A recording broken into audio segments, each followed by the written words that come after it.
Most first-time homebuyers think that the hardest part about the real estate process is getting into the market. But in my experience, a lot of the hardest parts and sometimes the regrets can start to come after you've already got the keys to the new place. I've seen this play out a few times in the 5+ years that I've been doing this, and it normally comes down to a few key things that buyers don't consider before they complete on a property. Now, roughly 1 in 4 Canadian homebuyers who purchased since 2019 have some level of regret. This is from a Wahi Realty survey that was done in 2024 of over 1,500 buyers. For first-time buyers specifically, North American research that includes the US puts that number even higher, up to 31 or 44% amongst those who bought in the last 2 years. This is probably going to be the biggest purchase of your life if you're a first-time homebuyer, so it's worth taking the time to understand where other people went wrong that led to them regretting their decision. And a lot of the times this can put them in a not great financial situation where they're looking to sell their house sooner than they expected and paying all the expenses that come along with that before they've built up equity in the property. Regret amongst buyers in Canada is not evenly distributed. BC actually had the highest rate at 30% and Ontario was the lowest, which was 17%. But even being the lowest amongst all the provinces, that still means 1 in 6 buyers in Ontario wish that they'd done something differently. Wish that they had some sort of information that they didn't have heading into the process. Now, the top reasons that people end up regretting their purchase are: 1, underestimating repair costs. This was 22% of people in that survey who reported not being happy with their decision. And this is something that's completely avoidable if you're working with an agent who will walk you through those costs. Now, they can't tell you exactly when the roof's going to go or when the furnace is going to need to be replaced, but they can give you an understanding of how much money you should probably be putting away every month, and they can walk you through the systems in the house that can go wrong and what the costs could be if things go sideways with one of those particular systems. Now, the second most common regret is choosing the wrong home size. And I'm going to assume most of the people in this category chose something that was too small, but some people will actually choose a place that's too big. They get there and they realize that they just have way more space than they need. But more often than not, it's somebody who thinks they can get away with like a 2-bedroom rather than a 3-bedroom because they like everything else about the place. And they realize once they're living in it, maybe one of the partners decides they need a dedicated office space, or they decide they want to grow their family and suddenly that 2-bedroom that fit their lifestyle perfectly before doesn't fit it anymore now that they're growing into it.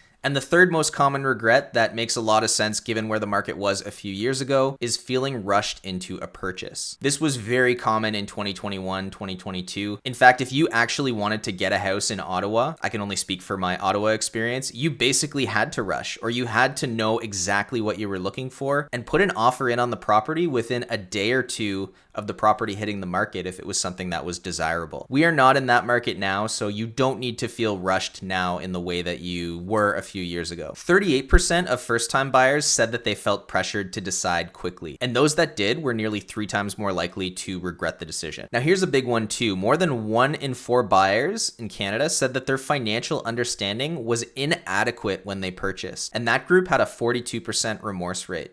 What I think this probably comes down to is not fully understanding the whole financial picture of what their monthly costs are going to look like. I think a lot of people take the mortgage costs and then add on the utility costs and are like, okay, like that's roughly what I'm going to be paying. But you do have to budget for things like maintenance, for those unexpected things that go wrong that we talked about already, things like property taxes, and an increase in the utilities that you're going to be paying if you're used to paying those expenses in something like an apartment or a condo that you're renting. Another stat that kind of shocked me was almost half of Canadian buyers didn't create a budget before buying, which is crazy to me. Like, they just went to their lenders. The lender gave them their pre-approval amount. They did some rough calculations as to what the monthly costs are going to be, and then off they went. Now, this is something that really hits home for me personally, because when I bought my first home back in 2017, I felt like this was my situation too. We were excited. We were going to look at places. We had our pre-approval in hand. We had like a basic understanding of what we might have to spend, but there was a lot we didn't know. We didn't have a long sit down with our agent or our mortgage person to walk us through what the picture was going to look like once we got in there. Now, we found a good place and we managed. Once we got in there, it was fine. And the market went up. So it ended up being a good decision overall. But I do think it's really important that you sit down and put together a budget, ask the questions about how much things are going to cost,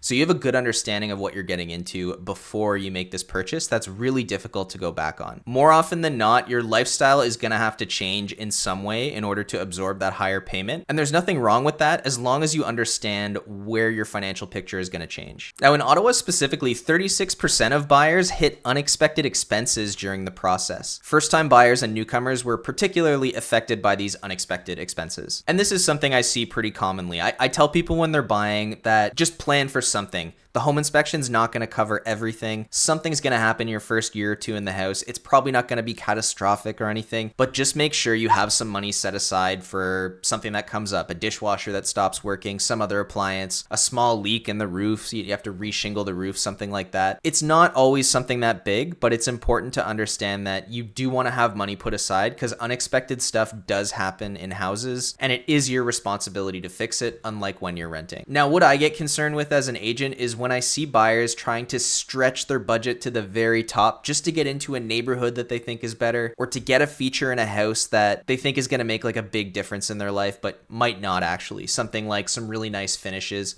something they could add on later on in the process or once they've lived there for a few years. Now, stretching to the top of your pre-approval budget is something that you can do, but it's important that you have some money set aside or some financial help on deck if you get hit with one of those unexpected expenses. If you're buying a freehold, the unexpected expenses you're going to be looking out for are things going wrong with the house. But even if you're a condo buyer and you've budgeted those monthly condo fees in to take care of those larger ticket items like the roofs, the windows, the doors, there could still be an increase in fees or a special assessment if the fees that you're paying every month aren't enough to cover off on the repairs that need to be done by the condo corporation. So whether you're buying a condo or a freehold, it's important you're putting a little bit of money aside every month to cover off on those unexpected items. The market pace a few years ago was really forcing fast decisions. There was no way around that. And so I think that's why we're seeing the elevated level of buyer regrets now. If there's one thing I want you to take away from this video, it's the understanding that that is not the market we're in right now. There are some sectors like the townhouse sector where things are still moving pretty briskly, but it's nothing compared to the way it was a few years ago. We are in a market now where you can take your time, you can look at each individual property, put your budget together, do your due diligence, do your inspection, and make sure that this really makes sense for you. I think that's one of the real pros of buying now. It's more difficult if you're a seller for sure, but if you're a buyer, you are in a much more relaxed position. Obviously, you're still gonna have some pressure if you've sold a property and you're looking to buy, but if you're a first-time buyer specifically, take your time, take a breath, and make sure every place you're making an offer on is going to be something you're happy with in 5 years, 10 years, however long you're thinking about staying there. Now, the plus side if you're buying in Ottawa is that Ontario has the lowest regret rate in Canada, and that includes Toronto, so that actually surprised me a little bit. But that tells you that Ottawa buyers who do their homework do tend to feel good about their decision. The buyers who don't regret it aren't the ones who found the perfect home. They're the ones who went in with clear eyes. You're already ahead just by watching this video and thinking about some of the things that I mentioned. If this is something you found useful or you're getting ready to jump in, feel free to reach out anytime. Like and subscribe. It really helps the channel and it helps these videos find their way into the hands of people who they can help. Thank you so much for taking the time to watch and have a wonderful rest of your day. Take care.